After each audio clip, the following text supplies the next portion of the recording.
Selamat ketemu lagi dengan saya. Kita akan mulai membahas hari ini apa yang terjadi dengan krisis 2020. Ya, makanya judulnya adalah apa yang akan berubah setelah krisis ini berlalu. Apa sih akan berubah dan merubah kebiasaan kita seterusnya? Apa yang akan kita lihat? Yang pertama, kita lihat hal yang paling simpel.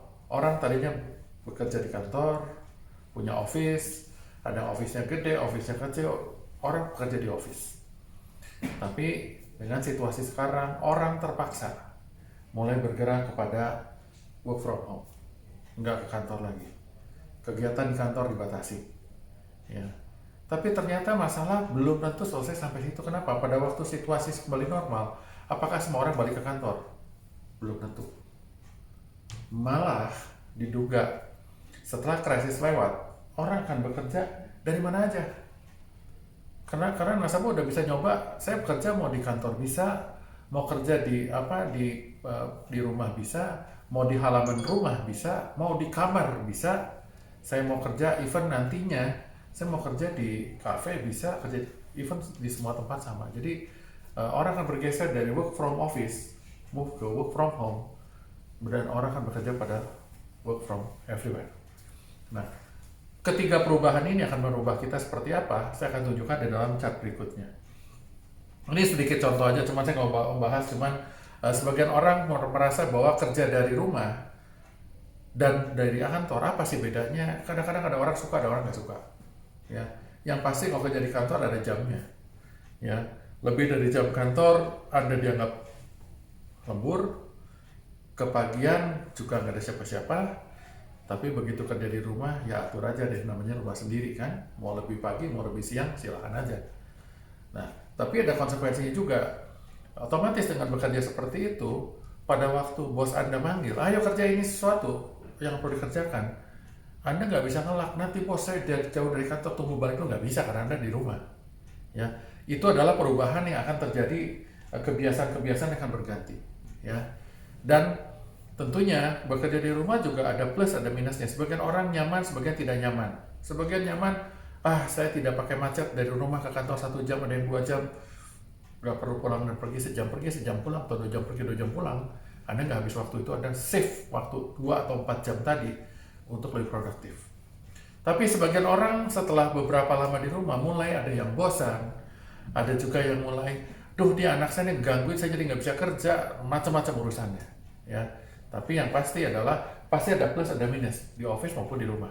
Nah, apa yang perlu disiapkan adalah suka atau enggak orang harus melakukan. Ya, karena nggak ada pilihan. Pada waktu Anda berubah dari office, dari mungkin kantor Anda di office Anda punya ruangan sendiri atau tempat kerja yang nyaman, pindah ke rumah ya tergantung di rumah kita ada apa. Nyaman tak nyaman ya itu rumah kita, nggak ada pilihan lain. Tapi saya akan menjalankan setiap tahapan dari perubahan ini sampai kepada nextnya pada waktu work from everywhere. Sebenarnya Anda nanti akan merasakan sesuatu yang mulai fleksibel. Saya kerja di mana aja bisa. Ya, dan dengan Anda bisa bekerja dimanapun juga, kita tidak lagi dibatasi oleh ruang dan waktu. Maksud ruang adalah kalau saya nggak di kantor, saya nggak bisa akses email kantor, saya nggak bisa melakukan sesuatu, saya nggak bisa kerja, nggak begitu lagi. Dan waktu, Anda tidak punya masalah apapun dengan waktu, karena waktu dikontrol tangan kita. Yang berbeda adalah level tanggung jawab. Lalu juga kalau kita biasa udah pakai, di kantor saya punya peralatan lengkap, punya komputer lengkap, punya printer lengkap, segala lengkap. Sampai di rumah kalau nggak punya printer ya sudah.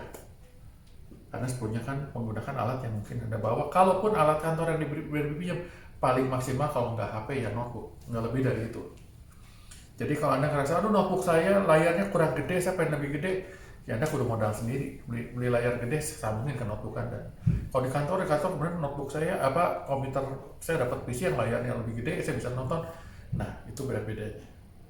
Tapi itu harus kita terima dan kita nikmati proses seperti itu, karena dengan Anda semakin mobile, nantinya mobile device itu menjadi keseharian kita pada waktu kita kerja dimanapun juga.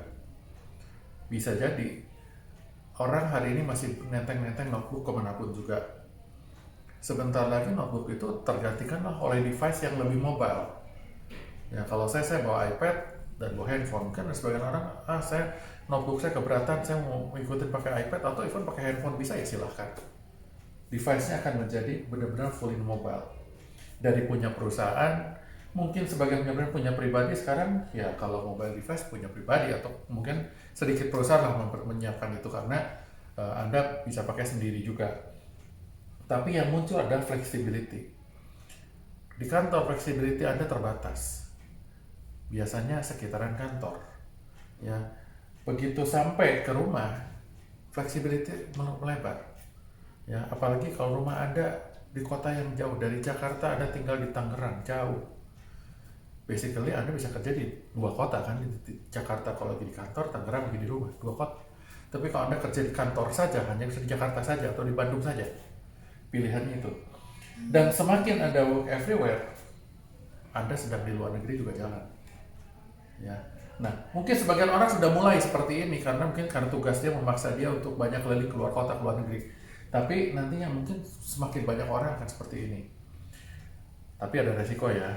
Di kantor karena jaringan close jaringannya, sehingga kemungkinan masalah terjadinya problem, terjadinya data-data yang lolos atau hilang dalam satu proses di kantor aman. Begitu pindah ke rumah, kita kudu lebih hati-hati sekalipun kita sudah diproteksi, misalnya device atau alat yang kita pakai itu sudah diproteksi oleh VPN. Tapi pada waktu kita beraktiviti di luar dimanapun juga, apalagi Anda pakai jaringan publik, ini saya kudu sangat hati-hati. Benar-benar protectionnya kudu kuat. Ya, benar-benar makanya butuh new data protection. Lalu server juga sama. Kalau di dalam kantor ya servernya server kantor segitu aja.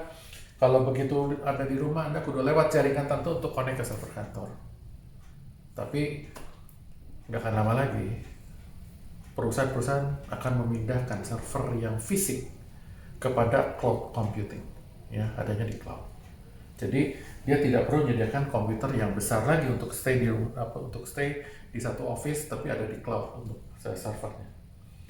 Ada beberapa perubahan yang mungkin sejak dari Anda masih di kantor, semua pakai network communication, semua kena, orang bisa ketemu, bisa ngobrol, bisa tulis, segala macam bisa dalam internal.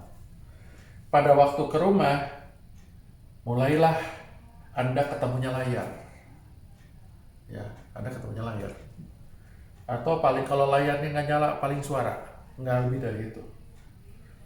Tapi dengan berubahnya waktu, dengan Anda mulai pakai public network, lalu Anda pun udah mulai terbiasa dengan conference call, video call dengan berbagai macam pihak, Anda akan mengalami suatu kebiasaan baru, di mana Anda meet klien, Anda melakukan aktiviti lainnya, sebenarnya dimanapun juga bisa, dengan device apapun bisa, dan ada di publik. Dan semua proses ini akan berpindah dari paper yang Anda print, Anda bawa-bawa, menjadi paperless. Ya, ini akan berubah. Ini dalam waktu sekarang pun sebenarnya dalam peralihan begini, tapi dengan Anda tidak punya printer, ya Anda terpaksa kerja di rumah, nggak ada pilihan, semua akan berubah. Ya, lalu beberapa lagi juga yang keterbatasan tadi disebutin jam kerja. Ya, Anda kalau datang ke kantor ada yang urgent banget hari Sabtu, belum tuh kantornya buka, belum tentu Anda bisa masuk. Ya. Kalau di rumah ya mau hari libur panjang, hari apapun semua bisa. Dan dimanapun juga sama, dan bahkan Anda sebenarnya kita sebutin always on. Anda kalau di luar negeri, perbedaan waktu tampaknya akan memaksa kita untuk menerima telepon, menerima activity, melakukan sesuatu. Sekalipun itu bukan jam normal kita kerja yang nanti jam 8 atau jam 9 sampai jam 5 sore. Sometimes Anda kudu kerja malam karena perbedaan waktu. Tapi flexibility dan potensi bisnis tidak akan hilang. Ya, berikutnya adalah waktu kita hiring orang. Kalau kita sekarang hiring orang, kita interview, kita ketemu orang face to face, nanti nggak lagi dengan di rumah. Bisa ketemu, bisa enggak, begitu anywhere. Mungkin orang jadi terbiasa. Kita hiring orang, orangnya di kota lain, Anda di negara lain, kita bisa interview, bisa hiring, dan bisa jalan dengan baik. Lalu kalau sekarang, semua perusahaan-perusahaan besar berkantor di kota besar. Alasannya macam-macam. Fasilitas cukup lah, gedungnya ada lah, dan segala macam. pada waktu orang mulai bergeser ke bisa work from home dan work from everywhere, mungkin nasabah atau perusahaan akan berpikir, ngapain saya punya office di kantor yang durasi kantor di tengah kota besar yang biayanya mahal. Mungkin dia akan geser ke kota pinggiran yang lebih kecil, atau mungkin dia belah-belah head office-nya menjadi beberapa tempat. Selain lebih murah, lebih efisien, juga lebih gampang di-manage. Kenapa gampang di-manage? Kalau semua gedung office itu tersentralize ke satu tempat, di tempat itu terjadilah sesuatu problem, katakanlah bencana, terganggulah semua. Tapi pada waktu mulai disebarkan di banyak tempat, di kota yang lebih kecil-kecil, selain lebih efisien, lebih aman. Satu kota, satu daerah terjadi gangguan, di tempat lain bisa saling cover.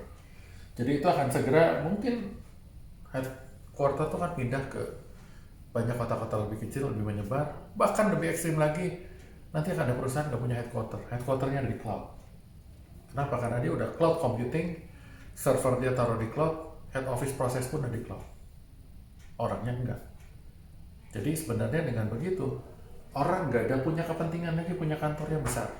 Di kota besar yang biayanya mahal udah nggak perlu lagi.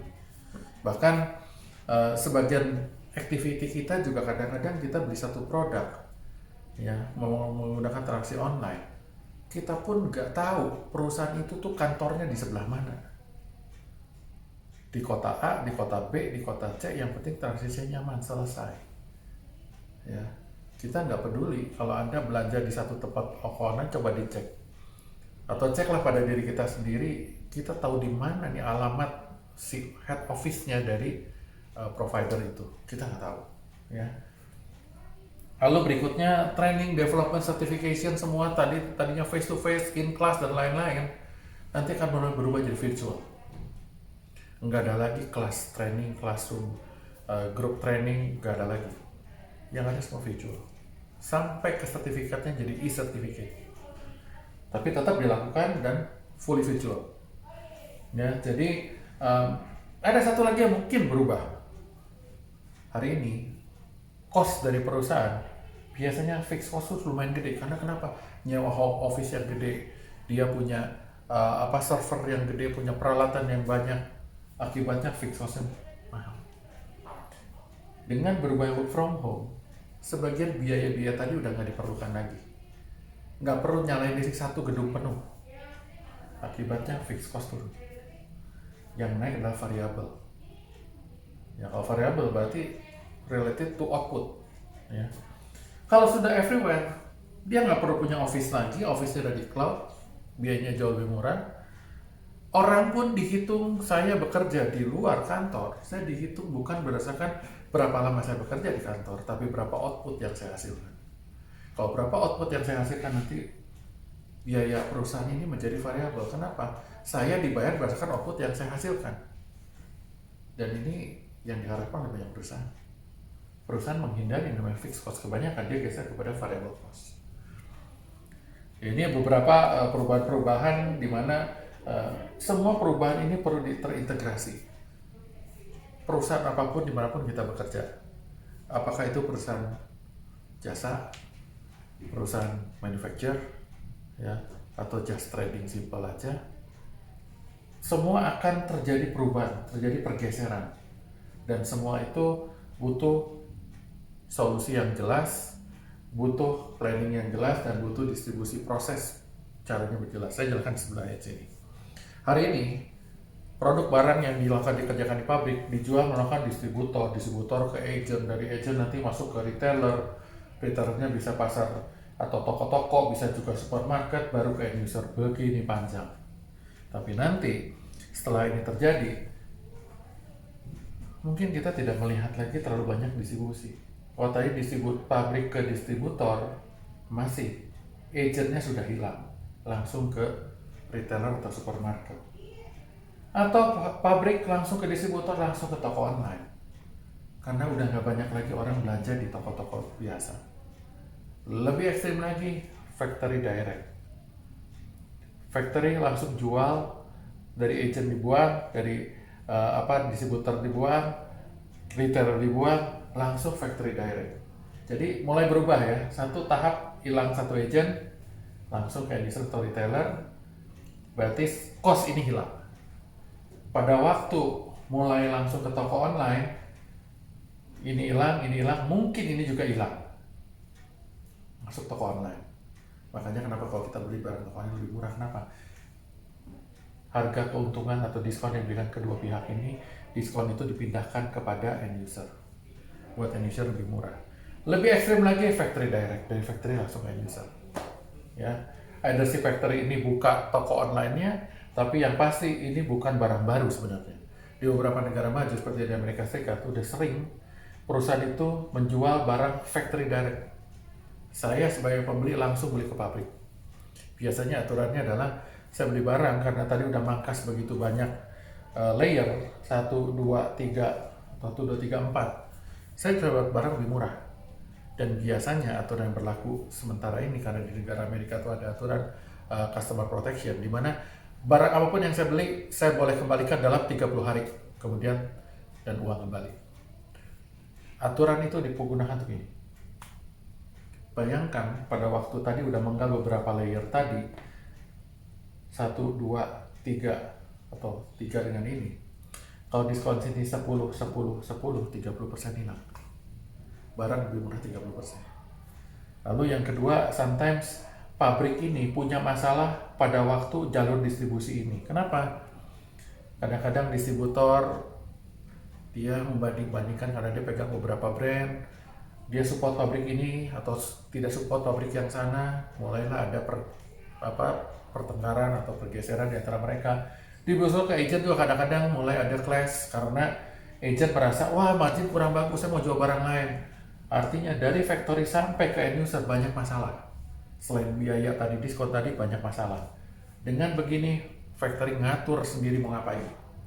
Factory ngatur harga, ngatur cara distribusi, dan ngatur stoknya juga karena dia tahu langsung end user belinya berapa. Paling yang dibutuhkan adalah logistik mungkin. Kalau pabriknya nggak cukup gede, dia kerjasama logistik untuk mengelola logistiknya. Jadi basically penjualan langsung. Apa impactnya selain harga lebih murah? Biasanya perusahaan-perusahaan model begini dia mulai bergeser dari offline advertising. Anda punya billboard gede beriklan di koran, di majalah, di lain-lain, yang biasa jauh lebih mahal dan tidak fleksibel, mulai bergeser ke online. Online lebih murah kenapa? Bukan hanya dari uangnya saja, tapi pada waktu kita beriklan di online, sebenarnya basically kita bisa merubah policy pricing, policy foto dan produk dan lain-lain at any time.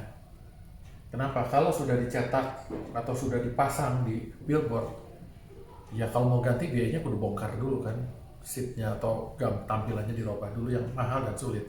Di sini at any time perusahaan tinggal rubah. Tampilannya warnanya sekarang ada warna kelima, tadinya 4 warna, warna kelima tinggal dirubah langsung muncul. Biayanya tetap. Mengakibatkan biaya ini karena fleksibel, biayanya lebih murah.